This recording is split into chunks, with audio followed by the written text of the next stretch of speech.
This is a microscopic photograph of the surface of a video disc. The craters you see are really minute pits, the information source of the system. On a typical half-hour disc, there may be as many as 14 billion of these tiny indentations arranged in up to 54,000 circular tracks. A beam of light focused down to 1/30,000th of an inch passes through the plastic layer, striking the pits, which interrupt the reflected beam. This on-off reflected beam is then translated into electronic impulses. Each of the 54,000 circular tracks is equivalent to one television frame, making it possible to have as many as 54,000 individual pictures on one side of the MCA video disc. And when the optical reader head is programmed to play the same track over and over again, a freeze frame results. However, since there is no physical contact, only a low-powered light beam bouncing off the surface, the disc can be held in the freeze frame mode for as long as you wish, without any harm whatsoever to the disc. The 1,000th play will be just as clean, bright, and sharp as the first play. The optical reader can also move one frame at a time, either forward or reverse. This is called frame step, or frame-by-frame display. In addition, slow motion is possible by repeating a series of frames. The rate of slow motion depending upon how many times you repeat each frame before the optical head moves on to the next. Finally, each frame of the disc is encoded with a reference number, similar to a page number. This is done at the time the disc is mastered, and is the device used in order to take full advantage of the MCA video disc player's most outstanding feature: the ability to search out any given frame at any time.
El nudo de los marineros, cuando atan un nudo en forma de lazo al extremo de la cuerda, figúrense a un perro persiguiendo a un conejo por un agujero y alrededor de un árbol, y que se vuelve a meter en el agujero otra vez.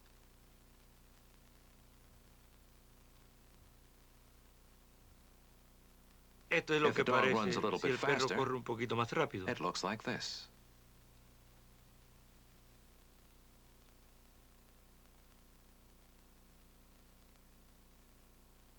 Anna očim prastaja igra se vajema najditije dam. Sablюдайте королеву и постарайтесь смотреть, где она идет. Теперь следите королеву. Только на этот раз давай наблюдать королеву за деньги.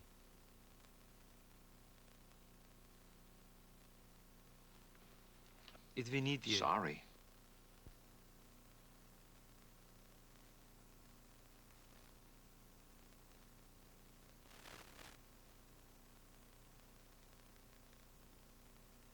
The video disc you are now watching began with the production of a glass photoresist master. Chosen because of its uniformity and freedom from blemishes, the plate glass is ground and reground with extremely fine abrasive to remove all pits, then optically polished and carefully cleaned. Finally, a thin, uniform layer of positive photoresist is applied to the glass in preparation for mastering.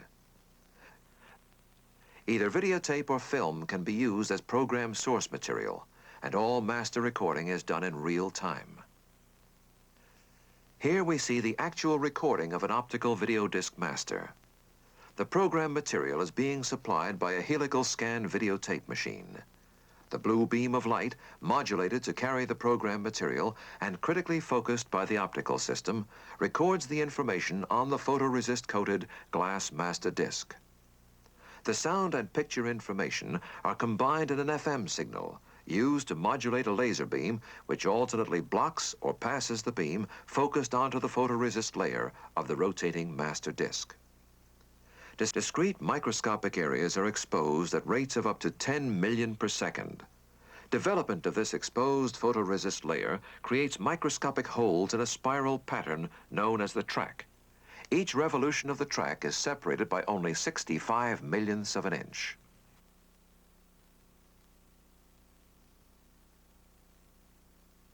These holes contain all of the information necessary to provide excellent picture resolution, color, full fidelity sound, and synchronization signals.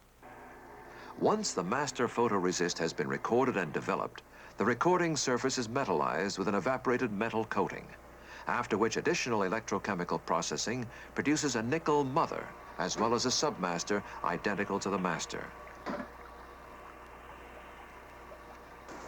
The final tooling, called the stamper, is a mirror image of the master and is used to manufacture plastic replicas which produce in every detail the pattern on the master. Millions of these replicas can be produced with multiple submasters and stamper. The disc you now see being played was replicated by injection molding. In this type of replication, the stamper is placed in one half of a special injection molding tool, after which the two halves are clamped shut, forming a cavity the exact shape of the finished video disc. Hot molten plastic is then injected under high pressure to fill the cavity. When it has cooled and solidified, the mold is opened and the disc removed. Application of a metal reflective layer and plastic scuff coating results in a finished side, which is then bonded to another side to form the completed video disc.